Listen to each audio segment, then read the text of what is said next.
कहानी की शुरुआत में हमें 4 बच्चे दिखाए जाते हैं, ल्यूक, ग्रोवर, थालिया और एनाबेथ। ये चारों घने जंगलों के रास्ते अपनी जान बचाकर हाफ ब्लड कैंप की तरफ भाग रहे थे। हाफ ब्लड कैंप एक ऐसा सेफ प्लेस है जहां वो बच्चे रहते हैं जो आधे इंसान और आधे देवता हैं, जिन्हें डेमीगोड कहा जाता है। जंगल के इस सफर में साइक्लोप्स नाम के खौफनाक मॉन्स्टर्स उनका पीछा कर रहे थे। ग्रोवर चिल्लाकर कहता है कि हम बस पहुंचने ही वाले हैं। तभी एक विशाल पेड़ उड़ता हुआ उसके ऊपर गिरता है और उसका पैर वहीं फंस जाता है। ल्यूक और एनाबेथ मिलकर उसे बाहर निकालते हैं, लेकिन तब तक साइक्लोप्स उनके बेहद करीब पहुंच चुके थे। थालिया, जो गोड ज्यूस की बेटी है, वो अपनी जान की परवाह किए बिना सबसे कहती है, तुम लोग भागो, मैं इन मॉन्स्टर्स का ध्यान भटकाती हूँ। वो निडर होकर साइक्लोप्स को अपनी ओर बुला लेती है। बाकी बच्चे तो कैंप के सुरक्षित दायरे में पहुंच जाते हैं, लेकिन एक बेरहम साइक्लोप थालिया को उठाकर दूर फेंक देता है। थालिया दम तोड़ रही होती है, मगर गोड ज्यूस उसकी इस बहादुरी और कुर्बानी से बेहद खुश होते हैं। उसे मौत के मुंह से बचाने के लिए वो उसे एक जादुई पेड़ में तब्दील कर देते हैं। वो पेड़ हाफ ब्लड कैंप के चारों तरफ एक ऐसी सुरक्षा दीवार बना देता है जिसे पार करना किसी भी मॉन्स्टर के बस की बात नहीं थी। बरसों बाद अब हम पर्सी जैक्सन को देखते हैं, जो समुद्र के देवता पोसाइडन का बेटा है। आज कैंप में एक मुकाबला चल रहा था, जहां एक ऊंचे घूमते हुए टावर पर चढ़कर रिंग हासिल करनी थी। पर्सी और क्लेरिस दोनों ही टावर फतह करने की होड़ में थे। क्लेरिस उसे नीचे गिराने के लिए चालाकी से एक डंडे को धक्का देती है, लेकिन पर्सी फुर्ती से बचकर ऊपर चढ़ जाता है। तभी अचानक एक लड़के का पैर रस्सी की सीढ़ी में उलझ जाता है और वो मदद के लिए चीखने लगता है। पर्सी जीत की परवाह किए बिना उसे बचाने के लिए नीचे कूद जाता है। पर्सी उस लड़के को तो बचा लेता है, लेकिन खुद मुकाबला हार जाता है। क्लेरिस अपनी जीत का जश्न मनाती है और पर्सी को नीचा दिखाने की कोशिश करती है, पर एनाबेथ उसे टोकते हुए कहती है, पर्सी हारा नहीं है, वो किसी की जान बचाने के लिए पीछे हटा है। वहीं कैंप के इंचार्ज मिस्टर डी यानी गोड डायोनिसस आते हैं और पर्सी को मैदान साफ करने का काम सौंप देते हैं। बाद में पर्सी एक झील के किनारे उदास बैठा होता है। जैसे ही वो पानी को छूता है, उसके हाथ की चोट खुद ब खुद ठीक हो जाती है, क्योंकि वो पोसाइडन का बेटा है और पानी उसकी रगों में बसता है। वो मायूसी में अपने पिता को पुकारता है, आप मुझसे बात क्यों नहीं करते? क्या मैं आपके लायक नहीं हूँ? उसे कोई जवाब नहीं मिलता, लेकिन उसके पिता खामोशी से उसकी तड़प सुन रहे थे। तभी कैंप में टाइसन नाम का एक लड़का दाखिल होता है। वो एक साइक्लोप है जिनकी सिर्फ एक आंख होती है। सबको हैरानी तब होती है जब पता चलता है कि वो भी पोसाइडन का ही बेटा है। कैंप के गुरु कायरोन बताते हैं कि टाइसन एक निम्फ और पोसाइडन की औलाद है और इस नाते वो पर्सी का भाई है। कैंटीन में जब टाइसन बैठता है तो सब उसे हिकारत की नजरों से देखते हैं। एनाबेथ को तो साइक्लोप्स से सख्त नफरत थी, क्योंकि उन्होंने ही थालिया की जान ली थी। टाइसन पर्सी से कहता है, पिताजी ने मुझे यहाँ भेजा है। अचानक टाइसन को किसी खतरे की महक आती है। मुझे किसी लोहे के सांड की गंध आ रही है। तभी जमीन कांपने लगती है और एक विशाल मैकेनिकल बुल कैंप की सुरक्षा दीवार को तोड़कर अंदर घुस आता है। वो सांड अपने मुंह से भयंकर आग उगल रहा था और हर तरफ तबाही मचा रहा था। पर्सी उसे रोकने की कोशिश करता है, पर सांड उस पर हमला कर देता है। जब क्लेरिस मुसीबत में फंसती है, तब टाइसन अपनी ताकत से सांड के सींगों को पकड़ लेता है। सांड उस पर आग से वार करता है, पर टाइसन को कुछ नहीं होता, क्योंकि साइक्लोप्स फायर प्रूफ होते हैं। आखिर में पर्सी अपनी जादुई कलम, जो उसकी तलवार है, उसे निकालकर सांड के मुंह में घोंप देता है, जिससे एक जोरदार धमाका होता है और सांड के पर खच्चे उड़ जाते हैं। इस अचानक हुए हमले ने पर्सी को झकझोर कर रख दिया था। तभी ल्यूक पर्सी के पास आकर उसके कान में जहर घोलते हुए कहता है, कायरोन ने तुमसे बहुत कुछ छुपाया है। उन्होंने तुम्हें उस भयानक भविष्यवाणी के बारे में कुछ नहीं बताया। जाओ, इसके बारे में तलाश करो। इतना कहकर ल्यूक वहां से किसी साए की तरह गायब हो जाता है। अभी पर्सी इन बातों के बारे में सोच ही रहा था कि एनाबेथ की चीख सुनाई देती है। सब दौड़कर थालिया के उस जादुई पेड़ के पास पहुंचते हैं। पेड़ धीरे धीरे सूखकर काला पड़ रहा था। कायरोन पेड़ पर लगे एक चिपचिपे पदार्थ को सूंघते हैं और गहरी चिंता में कहते हैं, ये जहर है। इसी की वजह से पेड़ मर रहा है और हमारे कैंप की सुरक्षा दीवार दम तोड़ रही है। पर्सी गुस्से में कहता है, ये सब ल्यूक की करतूत है। उसी ने सांड को भेजा था ताकि हम सबका ध्यान भटक सके और वो पेड़ को जहर दे सके। वो चाहता है कि हम सब टूट जाएं और उसकी टीम में शामिल हो जाएं। जहर का एंटीडोट ढूंढते समय पर्सी कायरोन से उस भविष्यवाणी के बारे में पूछता है। कायरोन उसे एक पुरानी हवेली में भेजते हैं, जहां डेल्फी नाम की एक स्पिरिट रहती थी। वो रूह पर्सी को सदियों पुराना इतिहास दिखाती है। जब दुनिया में देवताओं का वजूद नहीं था, तब सब पर क्रोनोस की हुकूमत थी। वो इतना बेरहम था कि अपने ही बच्चों को निगल जाता था, पर उसके 3 बेटे ज्यूस, पोसाइडन और हेडिस किसी तरह बच निकले। उन्होंने मिलकर क्रोनोस को मौत के घाट उतारा और उसके शरीर के टुकड़ों को टार्टरस यानी पाताल के सबसे निचला हिस्से में दफना दिया। वो रूह आगे एक खौफनाक भविष्यवाणी सुनाती है। क्रोनोस वापस लौटेगा और उसे सिर्फ उन 3 देवताओं का बेटा ही हरा पाएगा। अगर वो बेटा नेक हुआ तो दुनिया आबाद हो जाएगी, लेकिन अगर वो बुरा निकला तो पूरी कायनात बर्बाद कर देगा। और इस जंग से पहले उस वारिस का 20 साल का होना जरूरी है। कायरोन पर्सी को बताते हैं कि उन तीनों देवताओं के बच्चों में सिर्फ पर्सी ही जीवित है, यानी पूरी दुनिया की किस्मत अब पर्सी के हाथों में है। एनाबेथ और ग्रोवर पेड़ को बचाने का रास्ता खोज निकालते हैं। उन्हें पता चलता है कि सिर्फ गोल्डन फ्लिस ही उस पेड़ को पुनर्जीवित कर सकती है, लेकिन वो फ्लिस मॉन्स्टर्स के समंदर में है, जिसे इंसान बरमूडा ट्रायंगल कहते हैं, एक ऐसी जगह जहां से आज तक कोई वापस नहीं आया। मिस्टर डी एनाबेथ के इस नेक आइडिया को अपना बताकर सबको सुनाते हैं और इस खतरनाक मिशन के लिए क्लेरिस को चुनते हैं। पर्सी और एनाबेथ जानते थे कि क्लेरिस अकेले ये नहीं कर पाएगी, इसलिए वो रात के अंधेरे में खुद मिशन पर निकल पड़ते हैं। उनके साथ टाइसन भी जिद करके शामिल हो जाता है, क्योंकि फ्लिस की रखवाली एक साइक्लोप ही कर रहा था। टाइसन की एक आंख से लोग न डरें, इसीलिए एनाबेथ उसे एक जादुई परफ्यूम देती है, जिससे उसका चेहरा इंसानों जैसा हो जाता है। फ्लोरिडा पहुंचने के लिए एनाबेथ एक जादुई सीटी बजाकर भूतिया टैक्सी बुलाती है। टैक्सी में 3 अजीबोगरीब चुड़ैलें थीं, जिनकी अपनी कोई आंख नहीं थी। वो तीनों मिलकर एक ही आंख का इस्तेमाल कर रही थीं। टैक्सी की रफ्तार इतनी खौफनाक थी कि पर्सी को लगा आज उनकी आखिरी रात है। पर्सी उन्हें आंख फेंकने की धमकी देकर भविष्यवाणी के बारे में पूछता है। एक चुड़ैल चीख कर कहती है, तुम 20 साल से पहले नहीं मर सकते, ये किस्मत में लिखा है। वो पर्सी को कुछ रहस्यमयी नंबर्स बताती हैं और कहती हैं कि समय आने पर ये तुम्हारे काम आएंगे। अचानक टैक्सी का मीटर इतनी तेजी से भागता है कि एनाबेथ के पास पैसे कम पड़ जाते हैं और वो गुस्सैल चुड़ैलें उन्हें बीच रास्ते में यानी वॉशिंगटन डीसी में ही उतार देती हैं। पर्सी और उसके साथी अभी आगे बढ़ ही रहे थे कि अचानक कुछ अनजान साए हमला कर देते हैं और ग्रोवर को अगवा करके गायब हो जाते हैं। पर्सी तुरंत समझ जाता है कि ये ल्यूक की चाल है। ल्यूक भी गोल्डन फ्लीस की तलाश में है और उस तक पहुंचने के लिए उसे एक सेटर की जरूरत थी, इसीलिए उसके आदमियों ने ग्रोवर को किडनैप कर लिया। पर्सी तय करता है कि ग्रोवर को बचाने का इकलौता रास्ता ल्यूक तक पहुंचना है। एनाबेथ उन्हें ओलंपिक पार्सल शॉप ले जाती है, जहां उनकी मुलाकात हर्मीस से होती है, जो ल्यूक के पिता और देवताओं के संदेशवाहक हैं।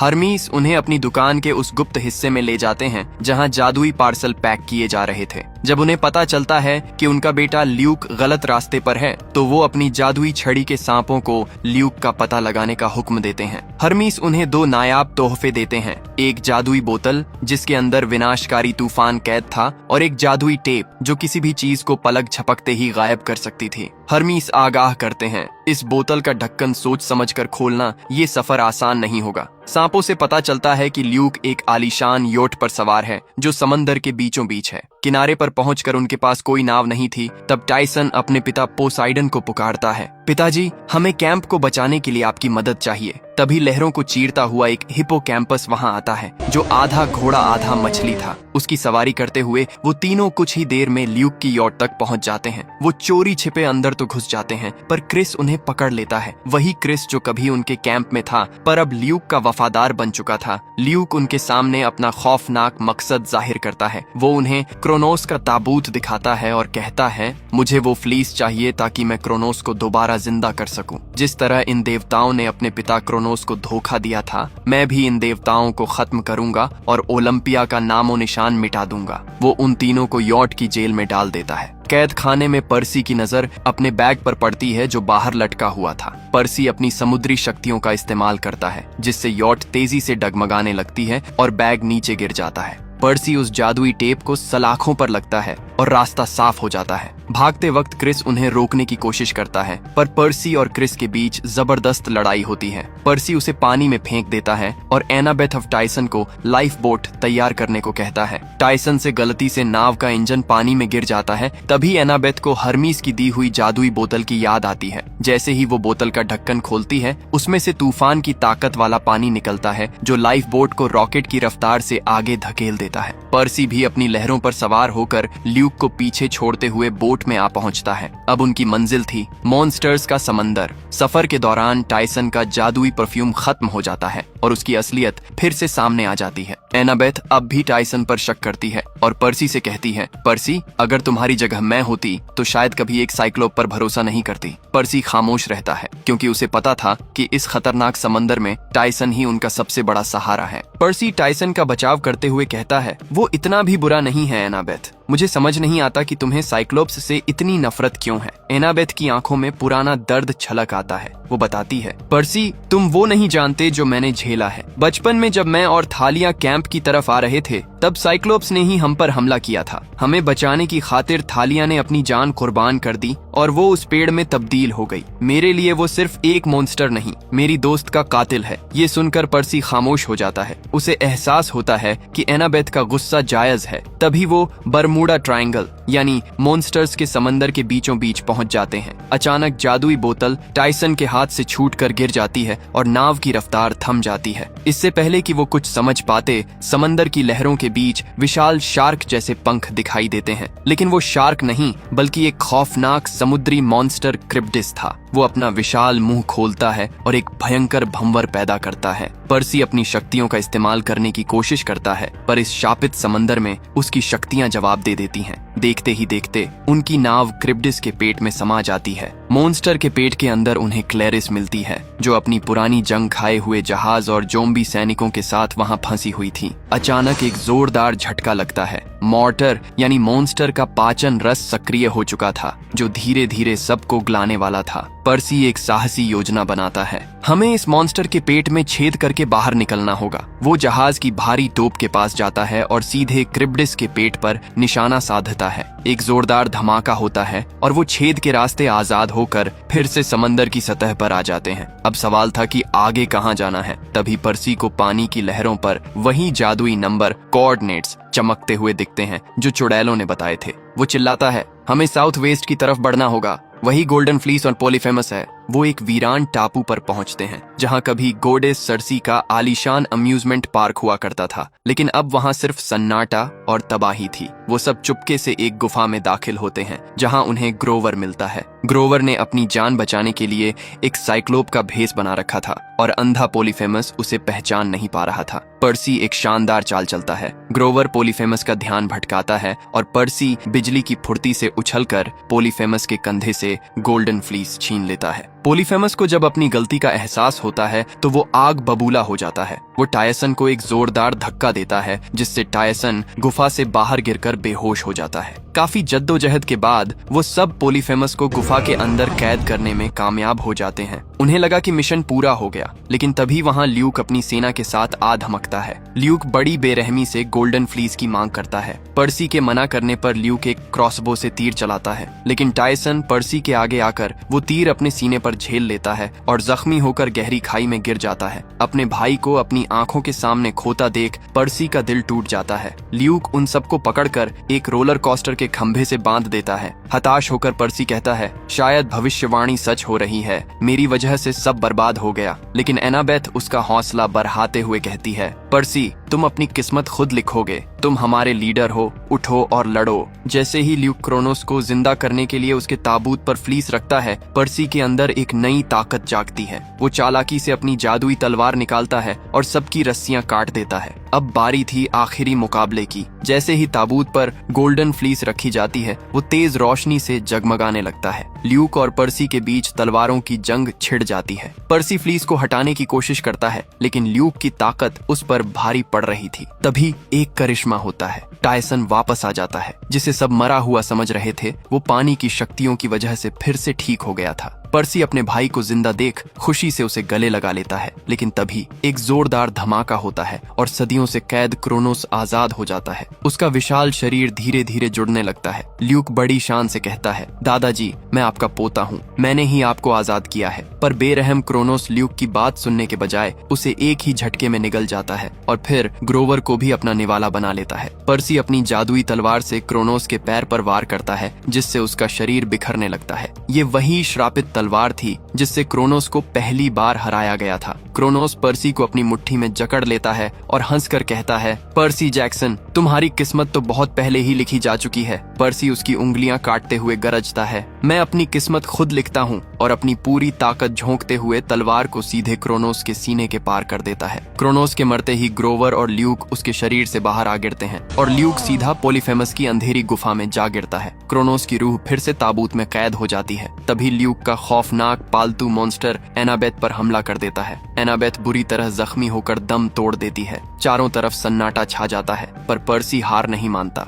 वो गोल्डन फ्लीस को एनाबेथ के शरीर पर रखता है। फ्लीस चमकती है और एनाबेथ की सांसें वापस लौट आती हैं। मौत को मात देकर एनाबेथ फिर से जी उठती है। पर्सी अपनी दरियादिली दिखाते हुए क्लैरिस से कहता है, ये तुम्हारा मिशन था, इसलिए ये फ्लीस तुम ही कैंप लेकर जाओगी। हाफ ब्लड कैंप में क्लैरिस जैसे ही फ्लीस को थालिया के सूखे पेड़ पर रखती है, एक करिश्मा होता है। मुरझाए हुए पत्ते फिर से हरे हो जाते हैं और कैंप की सुरक्षा दीवार पहले से भी ज्यादा मजबूत हो जाती है। पूरे कैंप में खुशियों की लहर दौड़ जाती है। पर्सी सुकून की सांस लेता है कि भविष्यवाणी खत्म हो गई, लेकिन कायरॉन उसे आगाह करते हैं, पर्सी, तुम 3 बड़े देवताओं की इकलौती औलाद हो। तुम्हारे 20वें जन्मदिन तक अभी बहुत कुछ होना बाकी है। अगली सुबह एनाबेथ सबको पेड़ के पास बुलाती है। फ्लीस की ताकत इतनी ज्यादा थी कि उसने न सिर्फ पेड़ को ठीक किया, बल्कि पेड़ के अंदर कैद थालियां को भी फिर से इंसान बना दिया। थालियां को जिंदा देखकर सब हैरान रह जाते हैं। अब पर्सी को समझ आता है कि शायद वो भविष्यवाणी उसके लिए नहीं, बल्कि थालियां के लिए थी। इस कहानी ने हमें सिखाया कि हमारी किस्मत सितारों में नहीं, बल्कि हमारे इरादों में लिखी होती है। अगर पर्सी की इस जंग और दोस्ती ने आपके दिल को छुआ हो, तो सब्सक्राइब करके इस सफर का हिस्सा बने। इसे अपने उन दोस्तों के साथ शेयर करें जिन्हें आज शायद थोड़े से हौसले की जरूरत है। मिलते हैं अगली कहानी में, तब तक अपना ख्याल रखें।